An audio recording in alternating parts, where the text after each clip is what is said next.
এক ছিল মোটা, দুষ্টু, খুবই আদুরে একটা বিড়াল, তার নাম টমি। টমি ছিল একটা রঙিন বাগান, যেখানে লাল টমেটো, হলুদ ফুল আর সবুজ পাতারা সারাদিন রোদে ঝিলমিল করত। দৃশ্য ১। টমেটোর রাজ্যে টমি। একদিন সকালে টমি নিজের বাগানে বসেছিল। রোদটা নরম করে তার গায়ে পড়ছিল। হঠাৎ টমি টমেটোর দিকে তাকিয়ে বলল, ম্যাও, আজকে একটু বিশেষ খাবার খাওয়া যায়। সে দুই হাতে দুটা কাঁটা চামচ তুলে নিয়ে টমেটো কামড়াতে শুরু করল। তার চোখ বন্ধ হয়ে গেল। সুস্বাদু টমেটোর রস মুখে মাখিয়ে সে একেবারে স্বর্গীয় সুখে ডুবে গেল।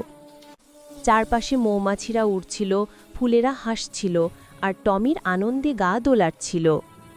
দৃশ্য ২। মাছের গন্ধে চমক। অল্পক্ষণ পরেই টেবিলে হাজির হলো টমির প্রিয় খাবার, মচমচন ভাজা মাছ। টমি টমেটো খাওয়া থামিয়ে মুগ্ধ দৃষ্টিতে মাছটার দিকে তাকালো। সে বলল, আহা, তুমি আমাকে ডাকছো তো? কাঁটা চামচ দিয়ে মাছের একটা টুকরো তুলে মুখে নিতেই তার চোখ গোল হয়ে গেল। ও, এত মজা! আমি তো ভাবতেই পারিনি। দৃশ্য